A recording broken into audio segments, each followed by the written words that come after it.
हरिओम मित्रों, आज हम हलासन का अभ्यास करने वाले हैं। इस आसन में शरीर की अवस्था हल के समान होती है, इसलिए इसे हलासन कहा जाता है। यह आसन अब कैसे करें ये देखेंगे। शयन स्थिति का आसन है।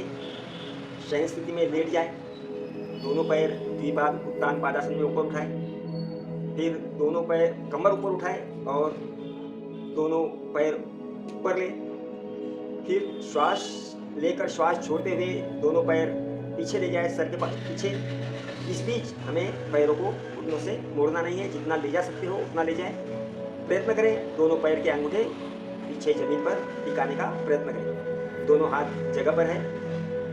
आसन स्थिति लेने के बाद हमें संत शोषण करना है। कुछ देर इस अवस्था में हमें रुकने का प्रयास करना है।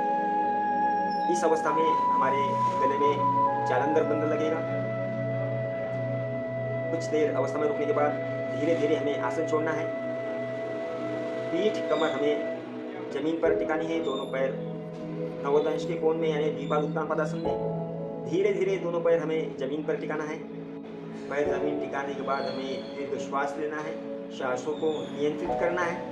इस आसन में ध्यान रखने वाली बात एक ही है कि हमें घुटनों को मोड़ना नहीं है। अगर से आप घुटनों को पैरों में मोड़ लोगे तो इस आसन के अपेक्षित परिणाम आपको मिल नहीं पाएंगे। इसमें और प्रगत अवस्था के भी 2-3 आसन हैं, वो हम बाद में देखेंगे। इसका कालावधि धीरे धीरे हमें यह 5-10 सेकंड से शुरू करना है, 30 सेकंड तक करना है और प्रगत अवस्था में यह आसन 3 मिनट तक 4 मिनट तक भी किया जा सकता है। इसके लाभ हम देखेंगे। पीठ के मेरुदंड पर तनाव तथा पेट के अवयवों पर दबाव की स्थिति बनती है, जिससे उनकी कार्यक्षमता में वृद्धि होती है। पेट के मनकों को व्यायाम मिलता है, वे लचीले होते हैं, इलास्टिसिटी बढ़ती है।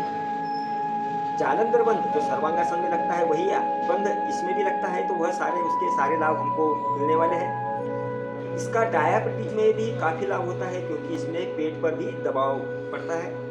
कमर और पेट के स्नायु इन पर भी दबाव और तनाव की स्थिति बनती है, जिससे उनकी कार्यक्षमता में वृद्धि होती है।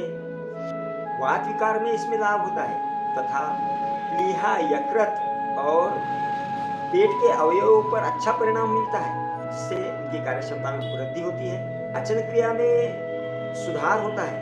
पैरों में रक्त संचार बढ़िया होता है। यहाँ पर इसमें हमारे शरीर में स्फूर्ति, गतिशीलता आती है, शक्ति आती है। कब्ज तथा वायु में भी इसमें लाभ बताया गया है। यौवन शक्ति में भी वृद्धि होती है। इसमें चेहरे के स्नायु पर भी तनाव आता है, जिससे आपके चेहरे का लुक भी अच्छा होता है। इसमें सावधानी सिर्फ इतनी रखनी है कि यह आसन सावधानी से करना है, नियंत्रित गतिविधि करना है, झटका नहीं देना है।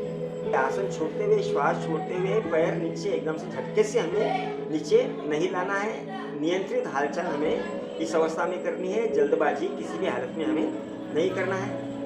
स्वस्थ मनुष्य की निशानी है स्वस्थ मेरुदंड, यानी जिसका मेरुदंड पीठ की हड्डी जिसकी स्वस्थ है वह व्यक्ति स्वस्थ कहा जाता है। तो इस आसन में सबसे महत्वपूर्ण फायदा यह है कि इसमें मेरुदंड की रीढ़ की हड्डी की इलास्टिसिटी बढ़ती है, उसका लचीलापन बढ़ता है, उसमें के विकार दूर होते हैं, गैप दूर होते हैं। इसलिए यह आसन नियमित अपने अभ्यास में सम्मिलित करें और इसका लाभ लें। ऐसे ही महत्वपूर्ण योगा, आयुर्वेद और स्वास्थ्य टिप्स के लिए हमें फॉलो करें। हरि